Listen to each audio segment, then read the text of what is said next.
Good morning friend, કેમ છો બધા મજામાં? આજે આપણે મેનેજમેન્ટ એકાઉન્ટિંગની અંદર યુનિટ નંબર 2 પ્રમાણ પડતર પદ્ધતિ સ્ટાન્ડર્ડ કોસ્ટિંગ મેથડ અને માં યુનિટ નંબર 2 મિત્રો HNG યુનિવર્સિટીમાં પૂછાયેલા દાખલા પણ આપણે જોઈશું આ ચેપ્ટરની અંદરથી. પણ સૌપ્રથમ આપણે પ્રમાણ પડતર કે જે સ્ટાન્ડર્ડ કોસ્ટિંગની અંદર જે વિચલનો આવે છે, જે વેરિયન્સ, એ અંદાજિત ખર્ચ અને વાસ્તવિક ખર્ચ વચ્ચેનો તફાવત દર્શાવે છે. તો મિત્રો મુખ્ય 4 ભાગોમાં વિભાજિત કરેલું છે. તો આ 4 ભાગો કયા? ચલિત પરોક્ષ ખર્ચના વિચલનો, સ્થિર પરોક્ષ ખર્ચના વિચલનો ફિક્સ, વેચાણ જથ્થાના વિચલનો અને વેચાણ ગારાના વિચલનો. તો મિત્રો આ રહ્યા તમારા 4 વિચલનો: ચલિત, સ્થિર, વેચાણ જથ્થા અને વેચાણ ગારાના વિચલનો. ત્યારબાદ આપણે યુનિવર્સિટીમાં પૂછાયેલો દાખલો જુઓ. 2025 જૂન માસ દરમિયાન વેચાણના આંકડાઓ કે જે HNG 2025 ની અંદર પૂછાયેલો દાખલો જોઈશું. પ્રથમ દાખલો કે જેમાં વેચાણના આંકડા પરથી વેચાણ મૂલ્યના વિચલનો, વેચાણ કિંમત, વેચાણ જથ્થા, વેચાણ વિસ્તરણ અને પેટા જથ્થા વિચલનો, આ એનું સોલ્યુશન કર્યું છે. ત્યારબાદ એના અથવામાં પૂછાયેલો દાખલો HNG 2025 અથવામાં પૂછેલ રિદ્ધિ લિમિટેડ વાળો દાખલો. એમાં સ્થિર અને ચલિતના વિચલનો પૂછેલા છે. ટોટલ 7 પૂછેલા છે. ત્યારબાદ 34મો દાખલો કે અગાઉ યુનિવર્સિટીમાં બહુ પૂછાઈ ગયેલો છે, તો આપણે એના જેવો જ દાખલો અહીંયા ટેક્સ્ટ બુક્સની અંદર 34મો હતો, પણ આ પણ મિત્રો યુનિવર્સિટીમાં પૂછાયેલા દાખલા જેવો જ છે અને પૂછાઈ ગયેલો છે. એવો જ અગાઉ યુનિવર્સિટીમાં પૂછાયેલો દાખલો 4-5 વર્ષ પહેલા પૂછાયેલો દાખલો પણ આપણે એક 29મો દાખલો હતો ટેક્સ્ટ બુકમાં ગોપી લિમિટેડ વાળો, કે જેની અંદર ચલિત અને સ્થિર છે.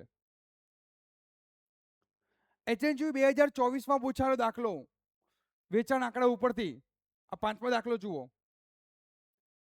2024માં પૂછાયેલો 6થો દાખલો કે જેમાં માત્ર સ્થિર પૂછેલા છે. 7મો દાખલો HNG 2023 ની અંદર પૂછાયેલો દાખલો. 8મો HNG 2023માં ધ્રુવ લિમિટેડ. તો ટૂંકમાં મિત્રો દર વર્ષે યુનિવર્સિટીની અંદર અથવામાં સહિત એટલે 2 દાખલા પૂછાય. તો આ 2 દાખલાઓ આપણે અહીંયા સોલ્યુશન પાછલા વર્ષની અંદર પૂછાયેલા દાખલાઓ જ લીધા છે. મિત્રો જુઓ, એ દાખલાનું સોલ્યુશન હું તમને સમજાવીશ. તો આપણે અહીંયા શરૂઆત કરીએ કે પહેલા એના વિચલનો કે જેના સૂત્રો છે, સૂત્રોની સમજ મેળવીએ અને ત્યારબાદ આપણે દરેક અલગ અલગ લેક્ચરની અંદર એક એક દાખલો આપણે શાંતિથી અને સંપૂર્ણ માહિતી સાથે સમજાવીશ. તો ચાલો આપણે સૌથી પહેલા ફર્સ્ટ કે ચલિત પરોક્ષ ખર્ચના વિચલનો.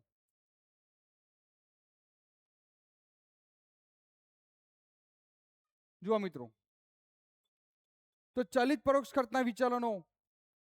તો ચલિત પરોક્ષ ખર્ચના વિચલનોની અંદર મિત્રો પહેલું જે છે કે ચલિત પરોક્ષ ખર્ચની વસૂલાતનો પ્રમાણ દર શોધવો પડશે. તો પ્રમાણ દર કઈ રીતે શોધાય? તો તમને બજેટ મુજબના ચલિત ખર્ચા ભાગ્યા બજેટ મુજબના કલાકો. હવે મિત્રો કલાકો ના આપ્યા હોય તો એકમો ગુણ્યા કલાક કરશો એટલે બજેટ મુજબના કલાકો મળશે. ત્યાં તમે ભાગાકાર કરશો એટલે તમને દર મળશે. શું મળશે મિત્રો? દર.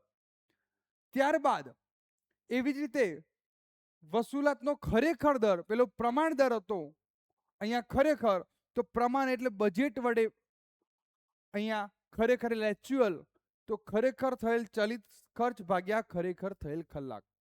મિત્રો જે રીતે ચલિતનું છે એ જ રીતે સ્થિરનું છે. ત્યાં પણ તમારે પ્રમાણ દર શોધવો હોય તો આ રીતે ખર્ચ ભાગ્યા કલાક કરશો એટલે તમને પ્રમાણ દર મળી જશે.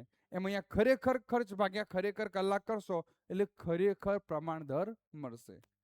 તો ઉત્પાદન કલાકો, તો ઉત્પાદન એકમો ગુણ્યા કલાક કરશો એટલે ખરેખર ઉત્પાદન એકમો મળશે, કલાકો મળશે. હવે પહેલો પ્રશ્ન છે અહીંયા ચલિત પરોક્ષ ખર્ચ વિચલન, આ 3જા નંબરનો છે. પહેલા આ શોધી કાઢ્યો, અહીંયા 3 નંબર આપ્યો છે. તમને પૂછાય કે ચલિત પરોક્ષ ખર્ચ વિચલન કેવી રીતે શોધાય? તો ખરેખર ઉત્પાદન ગુણ્યા પ્રમાણ દર માઇનસ ખરેખર થયેલ ચલિત ખર્ચ આ રહ્યો. ખરેખર ઉત્પાદન એકમો ગુણ્યા પ્રમાણ દર આ રહ્યો. જુઓ મિત્રો, પ્રમાણ દર તમે શોધશો અને પછી ઉત્પાદન એકમો, ખરેખર ઉત્પાદન એકમો વડે ગુણાકાર કરવો પડશે. પ્રમાણ દર ગુણ્યા ખરેખર ઉત્પાદન એકમો માઇનસ ચલિત ખર્ચ, એટલે તમને ખર્ચ વિચલન મળશે. ત્યારબાદ દર કે ચૂકવણી વિચલન શોધવું હોય મિત્રો, તો બે રીતે અમે સૂત્રો વાપર્યા છે કે ખરેખર કલાકો કૌંસમાં પ્રમાણ દર માઇનસ ખરેખર દર. જો તમે પ્રમાણ દર અને ખરેખર દર બંને શોધ્યા હોય તો બંનેનો તફાવત કરી અને ખરેખર કલાકો વડે ગુણાકાર કરવાનો. અથવા ખરેખર કલાકો ગુણ્યા પ્રમાણ દર માઇનસ ખરેખર ચલિત ખર્ચ. અહીંયા ખરેખર ઉત્પાદન હતા, અહીંયા ખરેખર કલાકો છે. અહીંયા ખરેખર ઉત્પાદન એકમો છે, અહીંયા ખરેખર કલાકો છે. પાંચમો છે ચલિત પરોક્ષ ખર્ચ કાર્યક્ષમતા વિચલન. મિત્રો, પ્રમાણ દર કૌંસમાં ખરેખર ઉત્પાદન પ્રમાણ કલાકો માઇનસ ખરેખર કલાકો. ઉત્પાદનના પ્રમાણ કલાકો અને ખરેખર કલાકો બંનેનો તફાવત કરી પ્રમાણ દર વડે ગુણાકાર કરશો એટલે તમને મળશે ચલિત પરોક્ષ ખર્ચ કાર્યક્ષમતા વિચલન. તો મિત્રો, આ કાર્યક્ષમતા વિચલન છે, આ દર ચૂકવણી વિચલન છે, આ પરોક્ષ ખર્ચ વિચલન છે. તો અહીંયા ચલિત ખર્ચના આપણે 3 જોયા. પહેલા 2 સૂત્રો જે પ્રમાણ દર અને ખરેખર દરનું છે, ત્યારબાદ ખર્ચ વિચલન, દર ચૂકવણી વિચલન અને કાર્યક્ષમતા વિચલન જોયું. હવે મિત્રો આગળ જોઈએ આપણે આને.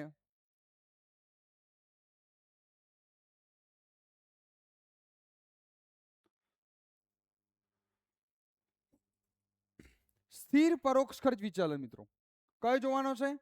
તો સ્થિર પરોક્ષ ખર્ચ. હવે સ્થિર પરોક્ષ ખર્ચની અંદર કે જેની અંદર ખર્ચો હંમેશા કેવો રહેશે? સ્થિર. એમાં પણ તમારે પ્રમાણ દર શોધવો હોય તો પહેલા ભાગાકાર કરવું પડશે, જે રીતે ચલિતનું કરીએ રીતે. આની અંદર પહેલો પ્રશ્ન પરોક્ષ ખર્ચ વિચલન. તો ખરેખર ઉત્પાદન ગુણ્યા પ્રમાણ દર માઇનસ ખરેખર થયેલ સ્થિર ખર્ચ. પ્રમાણ દર આગળ જે તમને શીખવાડ્યું એ પ્રમાણે જ જ્યાં ચલિત શબ્દ હતો ત્યાં સ્થિર શબ્દ મૂકી દેવાનો. તો સ્થિર ખર્ચ ભાગ્યા સ્થિર કલાકો, ઉત્પાદન કલાકો. તો આ તમને મળશે અહીંયા ખરેખર ઉત્પાદન એકમો ગુણ્યા પ્રમાણ દર માઇનસ ખરેખર થયેલ સ્થિર ખર્ચ.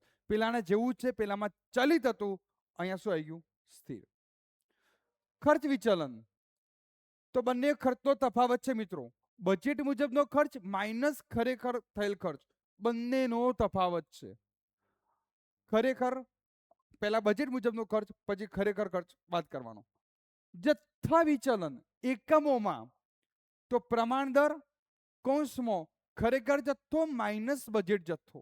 ખરેખર જથ્થામાંથી બજેટ જથ્થો બાદ કરી અને પ્રમાણ દર વડે ગુણાકાર કરશો એટલે તમને જથ્થા વિચલન એકમોમાં મળશે. કાર્યક્ષમતા એફિશિયન્સી વિચલન. તો પ્રમાણ દર, અહીંયા જુઓ મિત્રો, કાર્યક્ષમતાની અંદર સુધારેલ પ્રમાણ જથ્થો શોધવો પડશે.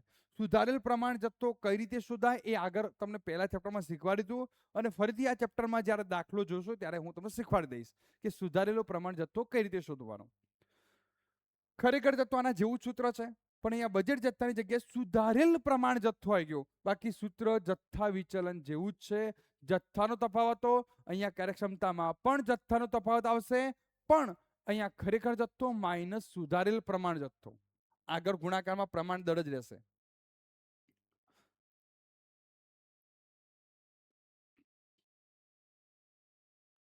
ત્યારબાદ નેક્સ્ટ એમાં જુઓ મિત્રો,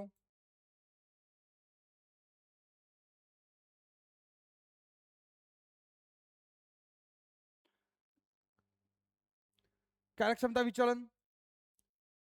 પ્રમાણ દર ખરેખર ઉત્પાદન પ્રમાણ કલાકો માઇનસ ખરેખર કલાકો. ખરેખર ઉત્પાદન પ્રમાણ કલાકો માઇનસ ખરેખર કલાકો, અને એની સાથે તમારે પ્રમાણ દરને ગુણાકાર કરવાનો છે. પહેલા હું તમને એકમોમાં શીખવાડ્યું, અહીંયા તમને કલાકમાં છે. તમે જુઓ ઉત્પાદન શક્તિ પણ એ રીતે છે, પહેલા એકમોમાં અને પછી કલાકમાં. તમે જોયું આગળ જે સુધારેલું શીખવાડતું એ એકમમાં હતું, હવે આ કલાકમાં છે. તો પ્રમાણ દર પ્રમાણ દર પ્રમાણ દર બધાના ગુણાકારમાં પ્રમાણ દર SR સ્ટાન્ડર્ડ પ્રમાણ દર રેટ SR ગુણાકાર છે. અહીંયા સુધારેલ પ્રમાણ જથ્થો માઇનસ સુધારેલ બજેટ જથ્થો. પેલામાં સુધારેલો પ્રમાણ જથ્થો પાછળ હતો. ઉત્પાદ કાર્યક્ષમતા વિચલન એકમોની વાત કરું છું. આના પહેલા જે સૂત્ર હતું ને એમાં કલાકની અંદર પ્રમાણ દર કોષમાં ખરેખર કલાકો માઇનસ બજેટ કલાકો. ખરેખર કલાકોમાંથી બજેટ કલાકો બાદ કરશો. સૂત્રો મિત્રો યાદ રાખવા પડશે. સૂત્રો આવડશે તો દાખલો તમને સરળતાથી આવડી જશે. આ બધા સૂત્રોનું લિસ્ટ અહીંયા બનાવ્યું છે. આની પીડીએફ અનમોલ એજ્યુકેશન હબ નામની એપ્લિકેશન ઉપર મિત્રો આ પીડીએફ ત્યાં અપલોડ કરી દીધેલી છે કે જેની અંદર તમામે તમામ દાખલા. તો ધ્યાન રાખજો મિત્રો, એપ્લિકેશનને સબસ્ક્રાઇબ કરી લેજો. ત્યાંથી તમને તમામ વસ્તુ ત્યાંથી મળી રહેશે. પછી હજી કેલેન્ડર વિચલન. પ્રમાણ દર ગુણાકારમાં જ છે. સુધારેલ બજેટ જથ્થો માઇનસ બજેટ જથ્થો. સુધારેલ બજેટ જથ્થો માઇનસ બજેટ જથ્થો એટલે કેલેન્ડર વિચલન. ઉત્પાદન શક્તિ વિચલનમાં નોંધ મૂકી છે, જો કેલેન્ડર વિચલન ન હોય તો સુધારેલ બજેટ જથ્થો હશે નહીં, તેથી ફક્ત બજેટ જથ્થો જ લેવો. ખ્યાલ આવી ગયો? સુધારેલ બજેટ જથ્થો કઈ રીતે શોધાય? તો ખરેખર કામકાજના દિવસોના આધારે બજેટ મુજબ કેટલું ઉત્પાદન થાય. બજેટ મુજબ કેટલું, કોના આધારે? ખરેખર કામકાજના દિવસોના આધારે બજેટ મુજબ કેટલું ઉત્પાદન થાય. આ રીતે તો હું તમને દાખલાની રકમ પરથી ગણાવું છું, ત્યાં વધારે ખબર પડશે. અહીંયા ઓછો ખ્યાલ આવે તો કોઈ ચિંતા ન કરતા. જ્યારે હું દાખલા ચલાવીશ ત્યારે તમને વધારે ખબર પડશે, કારણ કે પ્રેક્ટિકલ નોલેજ ત્યાંથી મળશે તમને. ત્રીજા નંબરનો આવ્યો છે વેચાણ જથ્થા વિચલન, અને ત્યારબાદ વેચાણ ગારા વિચલન આવશે. વેચાણ જથ્થા વિચલનમાં વેચાણ મૂલ્ય વિચલન. ખરેખર મૂલ્ય, ખરેખર વેચાણ મૂલ્ય માઇનસ પ્રમાણ વેચાણ મૂલ્ય. ખરેખરમાંથી પ્રમાણ બાદ કરવાનું છે. અથવા એક્યુ ગુણ્યા એપી, એક્ચ્યુઅલ ક્વોન્ટિટી ગુણ્યા એક્ચ્યુઅલ પ્રાઇસ. ખરેખર જથ્થો ગુણ્યા ખરેખર ભાવ minus standard costing, standard quantity minus standard price. પ્રમાણિત જથ્થો ગુણ્યા પ્રમાણિત ભાવ. મિત્રો પહેલા ચેપ્ટરની અંદર તમે જે પ્રમાણ પડતર પદ્ધતિ 1માં ભણ્યા હતા એના જેવું જ છે. ફરક એટલો કે એ બધાની અંદર એસ આગળ રહેતો હતો અને એ પાછળ રહેતો હતો. આ બધાની અંદર એ આગળ રહેશે અને એસ પાછળ રહેશે. બાદ બાકીમાં જુઓ, એક્યુ ગુણ્યા એપી માઇનસ એસક્યુ ગુણ્યા એસપી.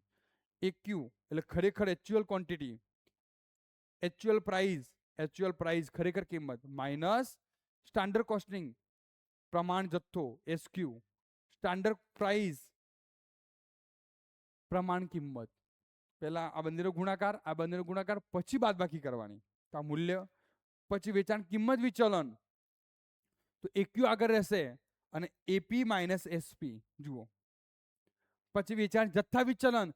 એસપી જથ્થા વિચલનની અંદર જથ્થાનો તફાવત હશે. જુઓ, અને કિંમતની અંદર કિંમતનો તફાવત હશે. જુઓ મિત્રો, કિંમતની અંદર કિંમતનો તફાવત, જથ્થાની અંદર જથ્થાનો તફાવત. જથ્થાની સાથે કિંમતનો ગુણાકાર થાય. એસપી આગળ રહેશે, સાબરકાંઠા પોલીસ આગળ રહેશે, અને કિંમત તફાવતની આગળ એક્યુ નો ગુણાકાર થશે. જોઈ લો તમે, આ ગુણાકારમાં છે, આ ધ્યાન રાખજો. આ બંનેનો જે જવાબ આવશે એ આના જવાબ જેટલો હશે. તમે પરીક્ષામાં જ્યારે દાખલા ગણો ત્યારે કિંમત વિચલન અને જથ્થા વિચલન બંનેના જવાબનો સરવાળો કરો તો મૂલ્ય વિચલન જેટલો થવો જોઈએ. આ એક ક્લ્યુ ધ્યાન રાખવાનું. હું એ દાખલો ચલાવું છું તમને. પહેલો જે દાખલો છે આ ટાઈપનો પરીક્ષામાં પૂછાયેલો. મિશ્ર વિચલન.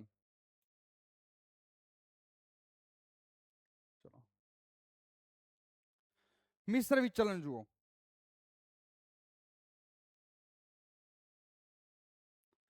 મિશ્ર વિચલન શું કહે છે? એ આના જેવું જ છે. આ બધા સૂત્રો એક સરખાઈ ગયા. જુઓ કે જેમાં એસપી આગળ, એસપી આગળ, એસપી આગળ. હવે આરએસક્યુ સુધારેલ પ્રમાણ જથ્થો શોધવો પડશે. આરએસક્યુ, તો આરએસક્યુ કઈ રીતે શોધાશે એ મેં તો તમને વાત કરી. જ્યારે પરીક્ષા સોરી દાખલો આવે ત્યારે હું તમને શીખવાડું છું. તો જુઓ આરએસક્યુ, આમાં આરએસક્યુ પાછળ છે, એક્યુ આગળ છે, આરએસક્યુ પાછળ છે. આમાં આરએસક્યુ આગળ છે, એસક્યુ પાછળ છે. જોઈ લો, આગળ સાબરકાંઠા પોલીસ. આ મિશ્ર વિચલન, આ પેટા વપરાશ, પેટા જથ્થા વિચલન. આ બંનેની અંદર જથ્થા વિચલન જેવું જ છે સૂત્ર, પણ મિશ્ર વિચલનમાં આરએસક્યુ પહેલા રહેશે, સોરી પાછળ રહેશે, અને પેટા વપરાશની અંદર RSQ આગળ રહેશે. જોઈ લો, RSQ માઇનસ SQ, આમાં AQ માઇનસ RSQ, આગળ તો સાબરકાંઠા પોલીસ છે. નોંધ, જો પ્રમાણ જથ્થો અને ખરેખર જથ્થો સમાન હોય ત્યારે RSQ શોધી શકાય નહીં. RSQ બરાબર SQ થાય, આ યાદ રાખવાનું. હવે મિત્રો નેક્સ્ટ, વેચાણ ગાળા વિચલન.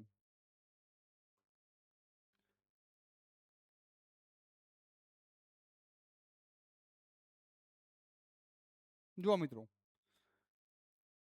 વેચાણ ગાળા વિચલન, સેલ્સ માર્જિન પ્રોફિટ વેરિયન્સ. ગાળો એટલે નફો, નફાનો ગાળો કેટલો છે. તો એની અંદર અહીંયા 4 સૂત્રો મૂક્યા છે કે કુલ વેચાણ ગાળા વિચલન એટલે ખરેખર નફો માઇનસ બજેટ મુજબનો નફો, ખરેખર profit actual profit minus standard budget મુજબનો નફો આપેલો હોય. તો ખરેખર નફો કઈ રીતે શોધાય? તો ખરેખર વેચાણ જથ્થો ગુણ્યા એકમ દીઠ ખરેખર નફો, એકમ દીઠ. બજેટ મુજબ કઈ રીતે શોધાય? તો બજેટ મુજબનો વેચાણ જથ્થો ગુણ્યા બજેટ મુજબનો એકમ દીઠ નફો.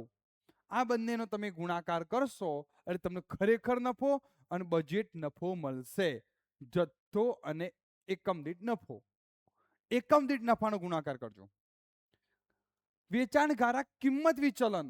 મિત્રો કિંમત વિચલન, તો કિંમતનો તફાવત થશે એટલે ખરેખર ગાળો માઇનસ પ્રમાણ ગાળો અને આગળ જથ્થા વડે ગુણાકાર થશે. જુઓ, ખરેખર વેચાણ જથ્થા વડે ગુણાકાર થશે. અહીંયા ખરેખર ગાળો એટલે ખરેખર નફો માઇનસ પ્રમાણ નફો, અથવા ખરેખર જથ્થો અહીંયા વેચાણ કિંમત અને ખરેખર વેચાણ કિંમત અને પ્રમાણ વેચાણ કિંમત, વેચાણ કિંમતો તફાવત થશે. કેમ તફાવત? તો કિંમત વિચલન હોય ત્યારે કિંમતનો જ તફાવત થાય અને આગળ ગણતરીમાં ગુણાકારમાં જથ્થો આવશે. જોઈ લો, અહીંયા નફાનો તફાવત લીધો, અહીંયા વેચાણ કિંમતનો તફાવત લઈ અને ખરેખર જથ્થા વડે ગુણાકાર કર્યો છે. વેચાણ ગાળા જથ્થા વિચલન. મિત્રો અહીંયા જથ્થા વિચલન છે તો અહીંયા જથ્થાનો તફાવત હશે. જોઈ લો, કોનો તફાવત છે? જથ્થાનો. તો આગળ એકમ દીઠ નફા વડે ગુણાકાર કર્યો છે, અહીંયા નફા વડે ગુણાકાર કર્યો છે, તફાવત હશે જથ્થાનો. મિશ્ર વિચલન આના જેવું જ છે. ખરેખર જથ્થો માઇનસ પ્રમાણ જથ્થો, એકમ દીઠ પ્રમાણ નફો, આગળ એકમ દીઠ પ્રમાણ નફો રહેશે. અહીંયા ખરેખર જથ્થો માઇનસ પ્રમાણ જથ્થો.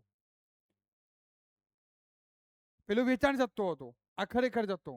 જો વાસ્તવિક ખર્ચ પ્રમાણ ખર્ચ કરતા ઓછો હોય તો એને અનુકૂળ ફેવરેબલ, અને જો વાસ્તવિક ખર્ચ વધી જાય તો પ્રતિકૂળ એડવર્સ. એફ એટલે ફેવરેબલ પોઝિટિવ, એ એટલે એડવર્સ પ્રતિકૂળ. ખ્યાલ આવી ગયો મિત્રો? તો આ તમારો પ્લસ માઇનસ સિમ્બોલ, આનો બંનેનો જવાબનો સરવાળો કરશો તો આના જેટલો મળવો જોઈએ. તો મિત્રો આ તમારા આપણે અહીંયા 4 જોઈ લીધા.